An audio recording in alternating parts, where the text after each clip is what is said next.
Bonjour à toutes et à tous, je reçois aujourd'hui Juan Alegre, le directeur commercial de Blackboard, directeur commercial Europe. Blackboard, l'éditeur de logiciels spécialisé sur le monde de l'éducation et de l'enseignement supérieur. Son regard transversal sur la transformation digitale que nous connaissons est évidemment très intéressant. Bonjour Juan Alegre. Bonjour. Alors un mot sur Blackboard, éditeur de logiciels, mais pas seulement. Oui, bon, on est, je crois, l'éditeur le plus grand dans la partie enseignement, ok, et surtout on travaille avec l'enseignement supérieur, comme vous avez bien dit, présent dans pratiquement tous les pays du monde et avec une longue histoire déjà, ça fait plus de 20 années qu'on est dans ce marché, en train d'offrir des solutions, des plateformes, des outils pour faciliter tout l'enseignement en ligne. Réellement pour travailler sur cette transformation digitale des centres et des institutions de l'éducation.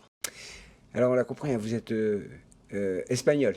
Je suis espagnol. Oui. Barcelone, vous venez de là et donc vous vous promenez partout en Europe justement pour mesurer cette transformation digitale que nous connaissons. Alors, est-ce que vous avez le sentiment qu'on est en pleine transformation? C'est une transformation qui était commencée ou là ça s'est accéléré?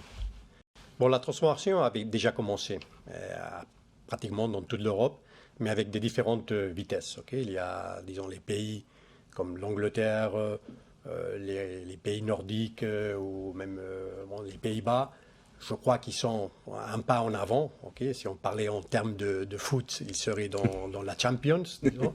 Et après, on a le reste des pays, la plupart comme la France, mais aussi on aurait l'Allemagne, l'Italie, l'Espagne.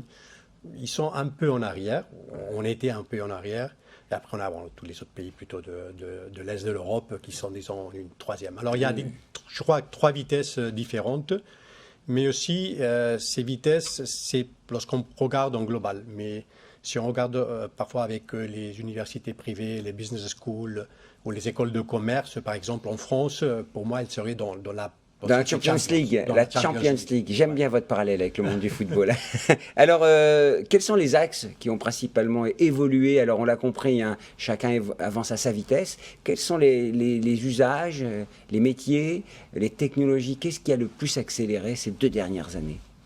Bon, surtout, et ça a été à cause du Covid, toutes les universités, tous les centres ont dû faire un passage très très vite vers en ligne, forcé par le monde, parce que les établissements étaient fermés, alors ils ont dû faire un passage très très vite. Et ici, c'est lorsqu'on a vu les établissements qui avaient déjà fait un investissement sur le numérique, pas le numérique pour le numérique, peut-être on parlera un peu plus en avant, mais disons pour aider à faire cette transformation digitale dans un centre.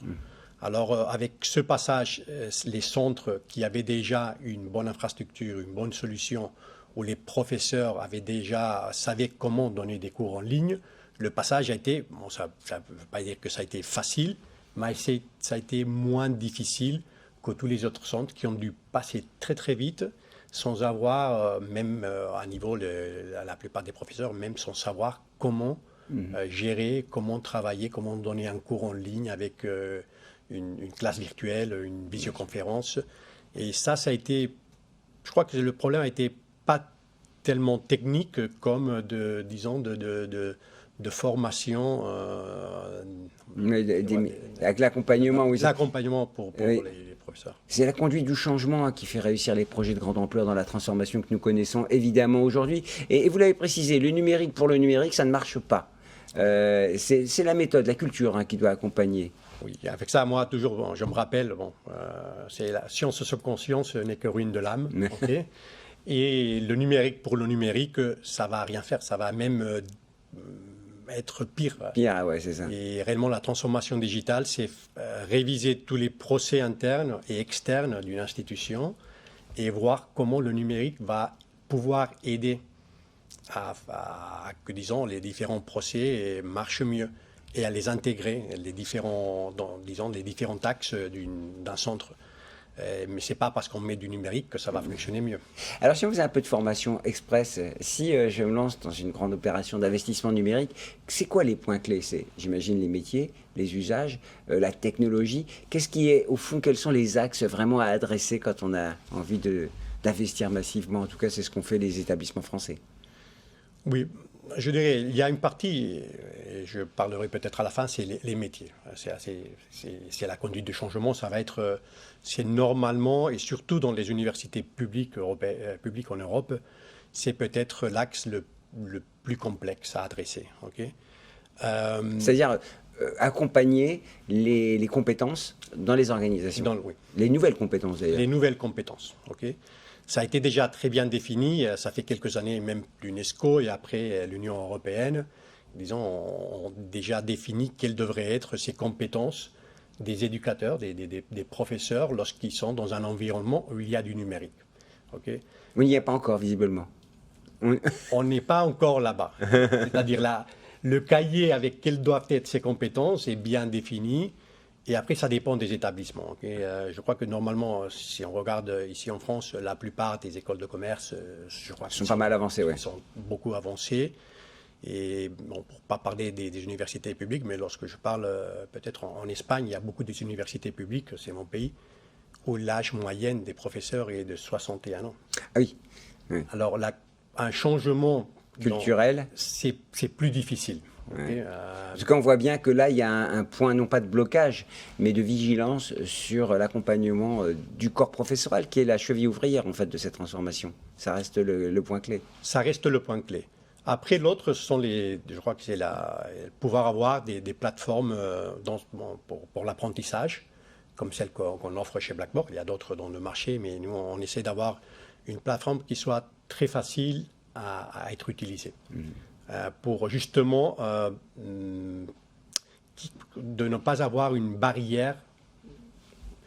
Et la barrière n'est pas tellement pour les étudiants. Les étudiants, ils sont bien meilleurs que nous. Ouais, ils sont des éponges. Ils vont toute la technologie qu'on va leur donner, ils vont l'utiliser. Ils vont demander encore plus. C'est pour que la vie soit plus facile pour le corps des professeurs. Mais aussi, chaque fois, et c'est, je crois, où est-ce qu'on est dans ces centres universités ou les écoles de commerce ici en France, qui sont, avec la comparaison, qui sont dans la Champions, lorsqu'on a déjà ceci, ce qu'on essaie de faire alors, c'est réellement d'utiliser toutes les données qu'on a pu recueillir pour aider bien le professeur, mais pour avoir des informations qui vont être très importantes pour le directeur d'un département, pour le président de l'université. C'est-à-dire, c'est ce qu'ont fait toutes les autres industries, la banque, la distribution. C'est-à-dire, lorsqu'on a pu numériser les process, on doit recueillir ces données et après, elles doivent nous aider à prendre des décisions basées sur des données réelles.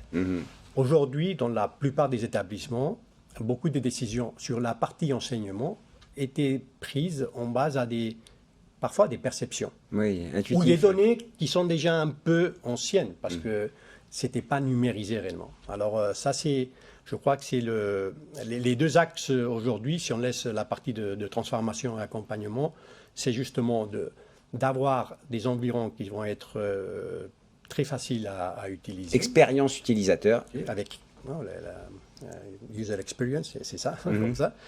Et après, c'est les data. C'est le data. La data. Et pour nous, c'est la partie la plus importante comme compagnie. C'est là où est-ce qu'on est en train d'investir sur ces deux axes. Et la data, bien sûr, c'est pour suivre aussi bien l'organisation que le profil, l'étudiant lui-même, évidemment, et l'accompagner au plus près de ses capacités et de son projet, bien entendu. Une question, évidemment, et si je ne posais pas cette question, évidemment, on me le reprocherait, Juan. Ça coûte cher d'investir aujourd'hui dans le digital. Est-ce que ça rapporte? Ça permet de faire des gains de productivité? Qu'est-ce que ça permet, au fond, d'un point de vue organisation? Je crois que ce n'est pas cher. Ce qui est cher, c'est de ne pas investir. Okay. Ça, c'est comme ça. C'est-à-dire, on va avoir... on ne voit pas normalement ici en France, mais dans d'autres pays, avec les écoles privées par exemple, c'est plus difficile dans les publics, qui disparaissent. Okay, et ce sont des écoles qui n'ont pas pu faire cette transformation. Et alors, elles disparaissent parce à chaque fois, il y a une compétence de plus en plus grande. Dans la partie privée, école de commerce, ça c'est très visible. Mais on commence à l'avoir même en Europe, dans les institutions, les universités publiques. Bien sûr. Et on commence à l'avoir. Et disons, un des axes, lorsqu'on regarde, je n'ai pas des numéros, des chiffres sur France, mais aux États-Unis, par exemple, la décision d'un étudiant d'aller dans une université ou dans une autre, un des 3 paramètres les plus importants, c'est si cette université est technologiquement avancée. Bien sûr. Ben oui, la compétition est mondiale. Donc évidemment, les éléments, c'est l'excellence pour décider, mais c'est aussi la capacité à avoir pris véritablement en main cette transformation digitale et les usages, l'expérience étudiante, l'expérience des étudiants, des enseignants, l'expérience entreprise. Bref, toutes les parties prenantes doivent être engagées collectivement. Merci beaucoup, Juan Alegre. On y voit beaucoup plus clair aujourd'hui grâce à vous. Je rappelle que vous êtes le directeur commercial Europe de Blackboard. À très bientôt. Merci beaucoup.